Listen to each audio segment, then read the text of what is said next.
Hello, my name is Naomi Dillard, and I am your host for this episode of the College and Career Readiness Podcast. Today we are joined by our special guest, Marissa Hardy, Director of Strive Giving. Before we start our interview, remember to take control of your future. Join the California Army National Guard and serve your community during local and state emergencies. You'll learn marketable skills, earn a paycheck, and get money for school. Contact Sergeant Aquino today at 916-233-7615. Can you tell me a little bit about your job? Yes. So I founded a nonprofit organization called Strive Giving.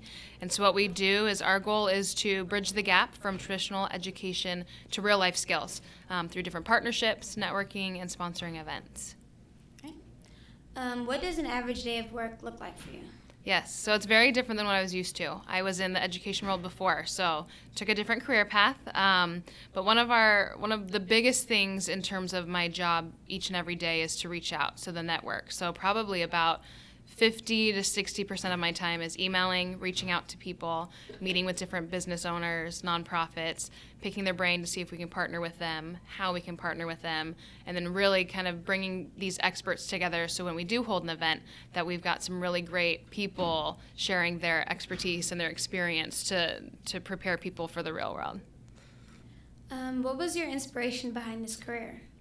So originally I was in education. So I just finished up being assistant principal in Stockton for 2 years. I was a teacher and a coach in Rockland. So I really was able to experience some very diverse populations and realize that in both communities that there was a gap between what you're learning in school and getting ready for the real world. So thinking about financial literacy or taxes or interview skills, there's a lot of things that once you hit the real world are kind of intimidating if you don't have a little bit of skill or knowledge or experience with it. So I wanted to help bridge that gap for middle school and high schoolers so when they go to college or when they get a career that they feel prepared for that. So I heard you have some volunteering opportunities. Could you tell me a little bit about that? Yes, absolutely. So I just finished up giving some presentations to some of the seniors at Inderkum, and it was great. So basically we have so many different opportunities that people can help with events, or they can create events that they're passionate about as long as we go through kind of the process and the proposal process. But they've got the opportunity, students, middle school and high school, to pitch a project that they're interested in or an event and then see it come to light. So not only are you just volunteering a couple hours, but you're behind the planning process of it. And so that really gives them some skills that they can take into college or into a job that puts them above the rest of people. And so also, I mean, there's social media content.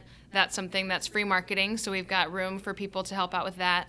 Videoing different events, so we've got room for videographers, and then also creating digital flyers. So there's a lot of opportunity for people to volunteer. Okay. What obstacles have you faced throughout your journey?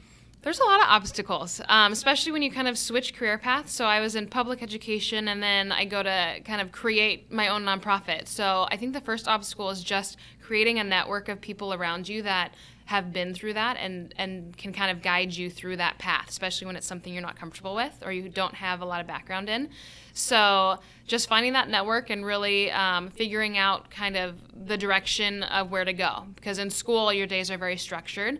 And then when you start a business, it's very different. So you're on your own. One of the obstacles is kind of the self-discipline piece. You've got to really hit your targets and your goals each and every day. And so you have to stay on top of yourself and have people around you that are going to hold you accountable. So it's been a great learning experience, and I feel like I learned something new every single day. Did your high school experience influence your decision to pursue this career at all?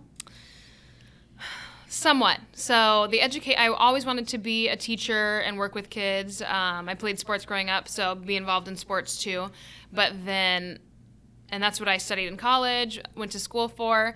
But then kind of having that experience of seeing this gap, I really kind of switched paths into the nonprofit world. So it helped a little bit in terms of guiding me through that. But with business and starting your own business, it's a whole new ballgame. I had no experience. So I would say in that regards, it did not help me.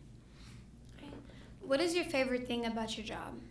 My favorite thing is connecting with the kids. So getting to those events, sponsoring the events, coming to speak to high school students, just so because when you see that light come on, when they realize their potential and they see that they've got opportunity in this world that was bigger than they ever imagined, that's what really makes everything worthwhile. Where do you see yourself in 5 to 10 years? In 5 to 10 years. So I see Strive Giving being nationwide. So it being a name kind of like Susan G. Komen with breast cancer and some of those really big nonprofits and foundations, to where people are recognizing it across the state, across the nation, not just in Northern California. In the United States Army and Army Reserve, leadership is earned every day. In addition to earning leadership, you can earn up to $80,000 towards your college degree. For more information, contact Staff Sergeant Coombe at 916-214-6457. What core values do you have that motivate you to do this type of work? There's a lot, and I think it stems back from sports when I played softball in the Division I level in college. So you really have to set goals or set targets that you want to reach. So that's so incredibly important in terms of hitting your goals, especially when you're starting a company or at the top of your company. You've got people holding you accountable to those goals. You've got to have determination and grit, because if you're just, if you're going to just take it easy this day, it's just not going to cut it. You're not going to make those connections that you need to make. And then really getting outside of your comfort zone, that's been huge for me in terms of I was not comfortable meeting with business leaders who have been in the business for 20 years. So getting outside your comfort zone and pushing yourself to that limit, I think, is one of those obstacles that you face, but that you have to keep pushing through. Are there any areas you feel that you could still improve in? Absolutely, always. So each and every day I feel like I'm continuing to improve my communication skills. I mean, even just today with the presentations, I felt like my 5th and 6th period presentations were better than my 1st and 2nd. So communication skills are huge, and then really pitching your product, I think, every day, whether it's an idea or a product, or even if you're pitching yourself. That is something that I think I can improve on every day, and I think that really everyone could be working on throughout their entire life, because life changes and you've got to repitch yourself. So big on the communication, and that's something that I will forever work on. Where did you get your undergraduate degree?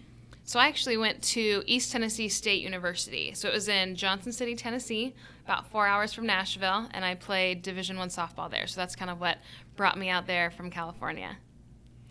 What is the best way to enter this occupation?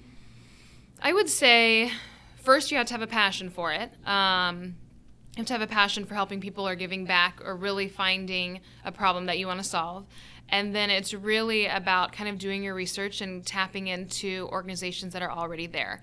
So I would not be able to kind of be where we're at with the organization unless I had reached out to people who knew what they were doing. Because at the beginning it was just an idea, and now it's come to fruition. So you really have to network and make sure that you're tapping into the right people to help you out.